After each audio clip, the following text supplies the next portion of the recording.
श्रद्धा intermediate college कचनार रायातला वाराणसी। कक्षा 10 रसायन विज्ञान। आप लोगों को रासायनिक अभिक्रिया और समीकरण पढ़ाया जा रहा था कि आयनिक वियोजन क्या होता है, परिभाषा और उदाहरण आप लोग समझ ही गए हैं। तो तीसरा जो अभिक्रिया होती है विस्थापन या प्रतिस्थापन अभिक्रिया। तो परिभाषा आप देखिए, विस्थापन अभिक्रिया क्या होती है। वह रासायनिक अभिक्रिया जिसमें किसी यौगिक के अणु के किसी एक परमाणु या समूह के स्थान पर कोई दूसरा परमाणु या समूह आ जाता है तो उसे विस्थापन अभिक्रिया कहते हैं। इसी को दूसरा नाम देते हैं प्रतिस्थापन अभिक्रिया भी कहते हैं।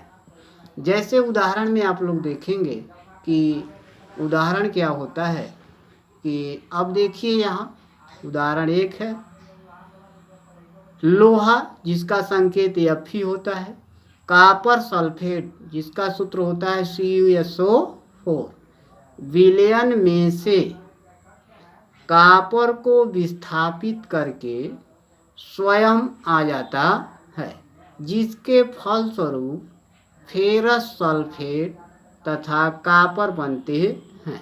यहाँ अभिक्रिया देखिए, लोहा का जो संकेत होता है Fe, इसका लैटिन नाम है फेरम, इसलिए Fe लिया गया है। कॉपर सल्फेट का जो अणु सूत्र होता है CuSO4, कॉपर सल्फेट। जब कॉपर सल्फेट के विलयन में Fe डालते हैं, यानी लोहा मिलाते हैं तो लोहा जो है कॉपर से अधिक क्रियाशील है। लोहा कॉपर से अधिक क्रियाशील है, इसलिए कॉपर को हटाकर स्वयं कॉपर का स्थान ग्रहण कर लेता है और कॉपर बाहर निकल जाता है, जिसके फलस्वरूप यहाँ देखेंगे FeSO4 फेरस सल्फेट और कॉपर बाहर निकल जाए। कॉपर जो है नीचे की तीर अवक्षेप के रूप में, प्रेसिपिटेट अवक्षेप के रूप में बाहर निकलता है। तो इसलिए इसका तीर नीचे, कोई भी अवक्षेप बनता है तो तीर नीचे की ओर लगता है, यदि गैस बनती है तो तीर ऊपर की ओर।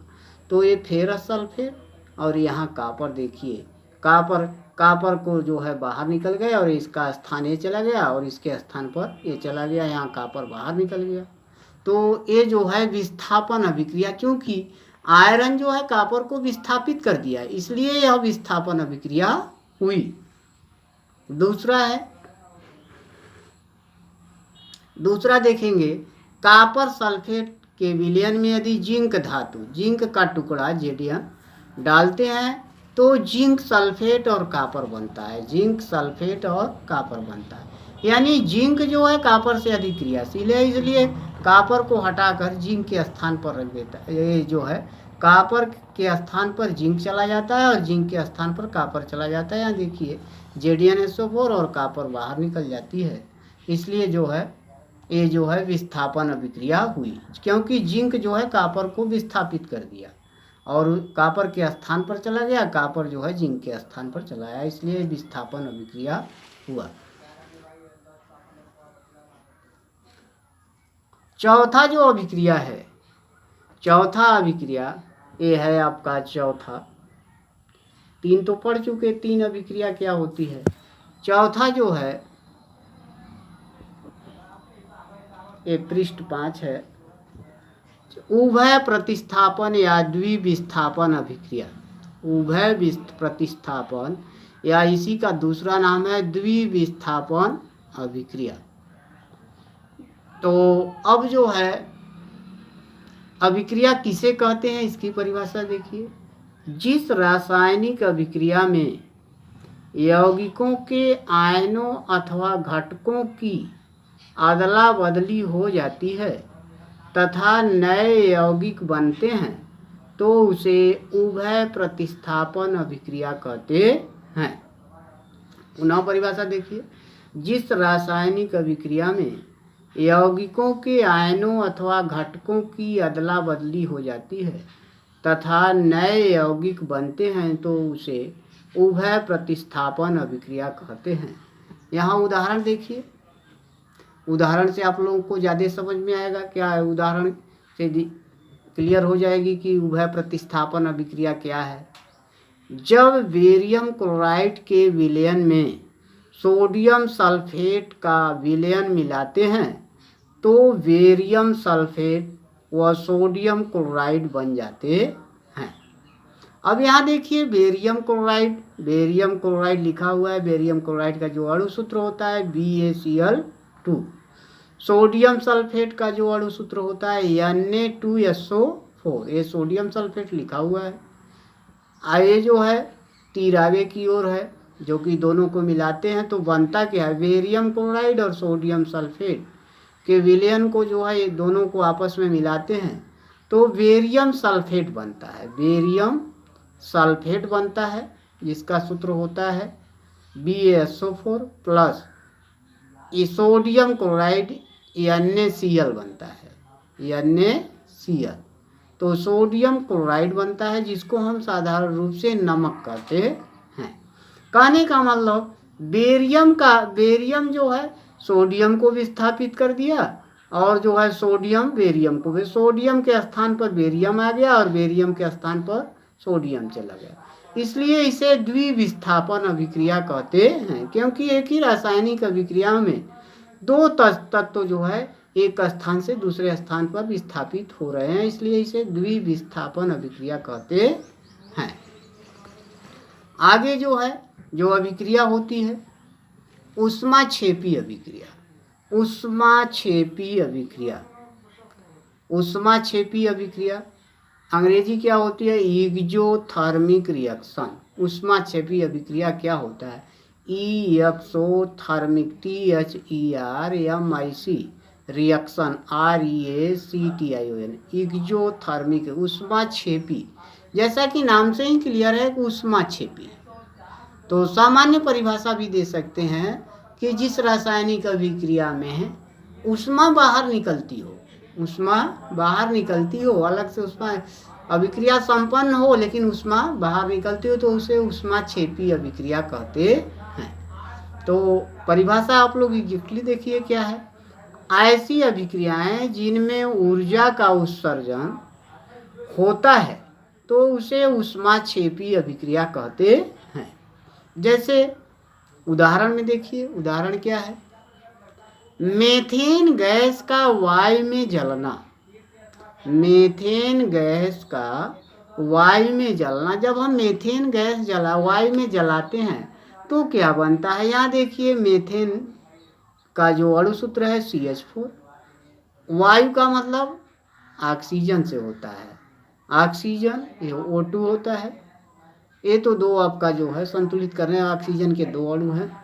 और कार्बन डाइऑक्साइड का जो सूत्र होता है CO2। यहाँ जल है H2O। यहाँ जो है 890 किलो जूल। अब यहाँ मीथेन गैस को जो है वायु की उपस्थिति में अगर हम जलाते हैं तो बनता है आपका कार्बन डाइऑक्साइड, जल प्लस इसके, ये तो बनी आपका बना कार्बन डाइऑक्साइड और जल बना, इसके साथ साथ 890 किलो जूल ऊष्मा जो है बाहर निकलती है।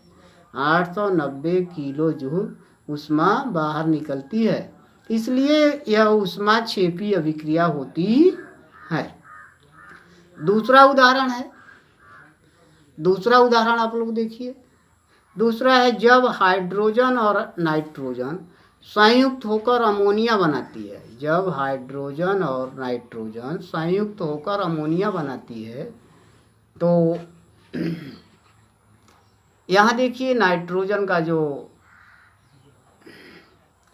अणु सूत्र होता है N2, हाइड्रोजन का H2, दोनों जो है दोनों को आपस में मिलाते हैं तो अमोनिया गैस यहाँ 2NH3 बनती है।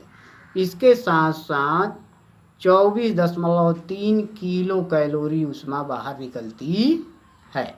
यानी ये भी जो है आपका ऊष्माक्षेपी अभिक्रिया हुआ।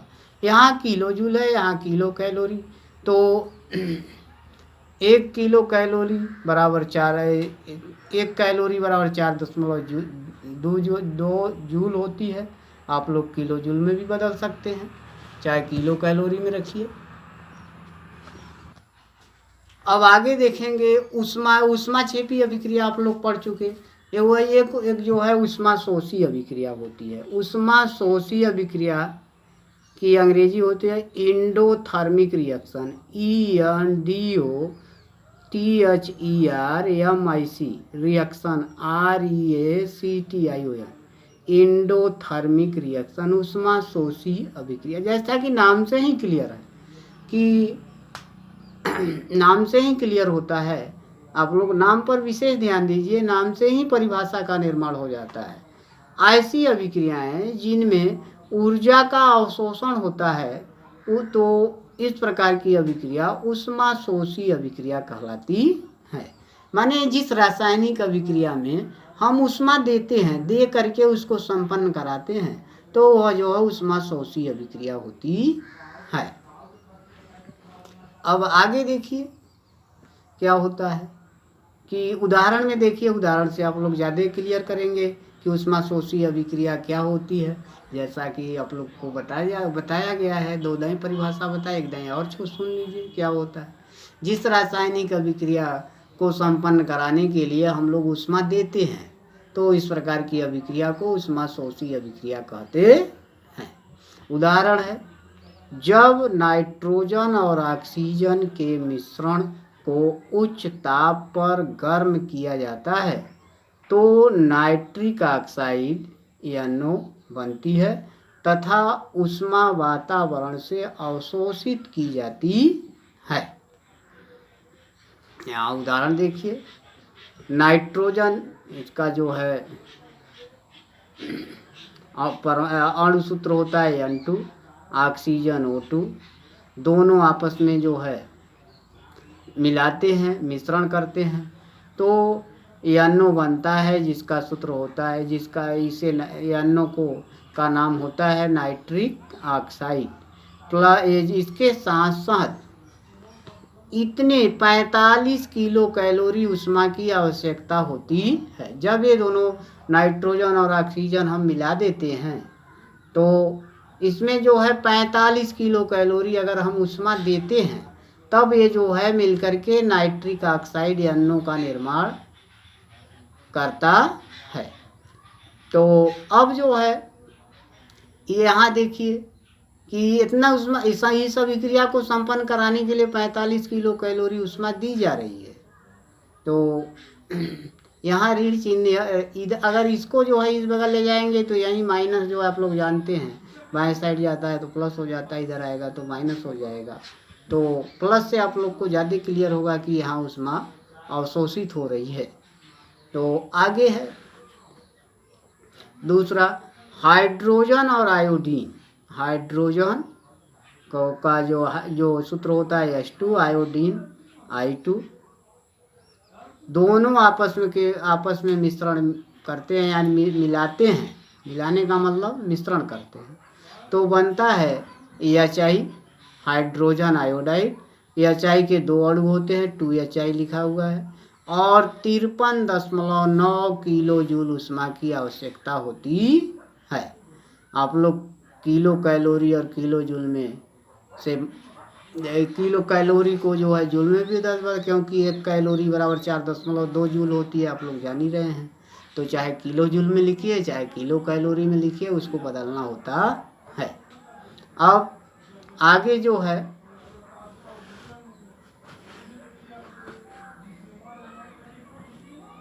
आगे देखेंगे मंद अभिक्रिया, स्लो रिएक्शन। मंद अभिक्रिया आप लोग ऊष्माशोषी अभिक्रिया पढ़े, इसके आगे पढ़ेंगे मंद अभिक्रिया, slow reaction, SLOW reaction, REACTION। मंद अभिक्रिया किसे कहते हैं? जैसा कि नाम से ही क्लियर है, नाम मंद अभिक्रिया, स्लो रिएक्शन। तो ऐसी रासायनिक अभिक्रिया जिसे पूरा होने में अधिक समय लगता है तो उसे मंद अभिक्रिया कहते हैं। ऐसे सामान्य परिभाषा भी आप लोग बना सकते हैं कि ऐसी रासायनिक अभिक्रिया जिसे पूरा होने में अधिक समय लगता है तो उसे मंद अभिक्रिया कहते हैं। जैसे आप लोग देखेंगे, उदाहरण देखिए, यहाँ उदाहरण पहला है, उदाहरण लोहे की एक वस्तु पर ऑक्सीजन की क्रिया से जंग लगना। लोहा, यहाँ देखिए लोहा का जो प्रतीक होता है, संकेत होता है Fe+O2 बनेगा FeO। लोहा प्लस ऑक्सीजन आपस में अभिक्रिया करते हैं तो आयरन ऑक्साइड FeO का निर्माण करते हैं। इसे संतुलित करने के लिए यहाँ देखिए आयरन के 2 परमाणु हैं तो 2 है, 2 दोनों का गुणक है Fe और वो दोनों का गुणक है। ऑक्सीजन 2 परमाणु है, यहाँ देखिए 2 परमाणु हैं, इसलिए संतुलित हुआ, संतुलित समीकरण कहा जाएगा। तो लोहा और ऑक्सीजन मिलेंगे तो आयरन ऑक्साइड बनता है जो लाल भूरे रंग का होता है, जिसे जंग लगना कहते हैं। लोहा ऐसे ही देखेंगे, जिसको हम सामान्य भाषा में मूर्छा कहते हैं। कहते हैं कि साइकिल में आपका मूर्छा लग गया, क्योंकि यह जो है ऑक्सीजन या जल से अभिक्रिया करता है तो नमी के संपर्क में जैसे आता है तो उसका क्षय होने लगता है और आयरन ऑक्साइड का निर्माण कर लेता है जो लाल भूरे रंग का होता है, जिसे जो है जंग लगना कहते हैं। अब आगे है कि अगला अभिक्रिया है आपका तीव्र अभिक्रिया, फास्ट रिएक्शन। तीव्र अभिक्रिया क्या होती है? तीव्र अभिक्रिया, fast reaction, FAST REACTION। Fast reaction, तीव्र अभिक्रिया क्या होता है कि जैसा नाम से ही देखिए तीव्र अभिक्रिया माने ऐसी रासायनिक अभिक्रिया जिसे पूरा होने में बहुत कम समय लगता है। ऐसी रासायनिक अभिक्रिया जिसे पूरा होने में बहुत कम समय लगता है तो उसे तीव्र अभिक्रिया कहते हैं। कम समय का मतलब 10 घाते ऋण, देखिए यहाँ बहुत कम समय यहाँ लिखा हुआ है 10 घाते -6 सेकेंड।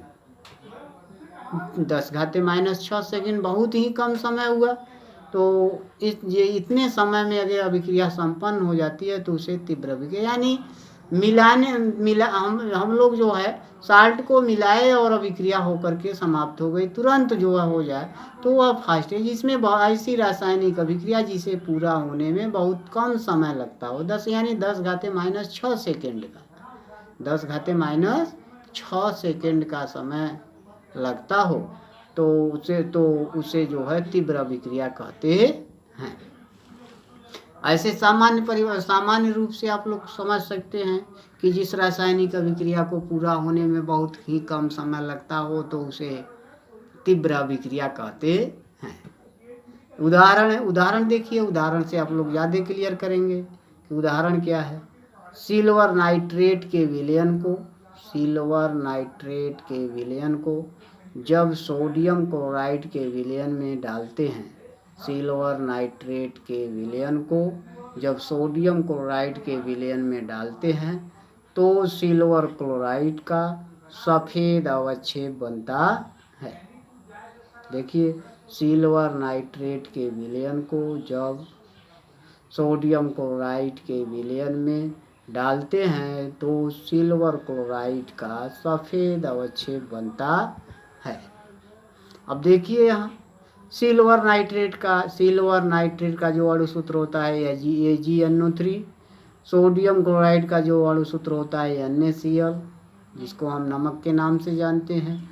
ये दोनों के मिश्रण को आपस में विलयन को मिलाते हैं तो बनता है सिल्वर क्लोराइड AgCl और sodium nitrate NaNO3 sodium nitrate.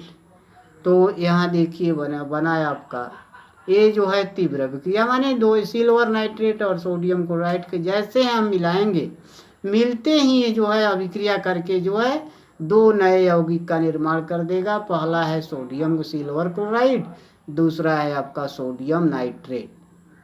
तो ये बन जाता है। इसके आगे जो है अगले दिन पढ़ाया जाए।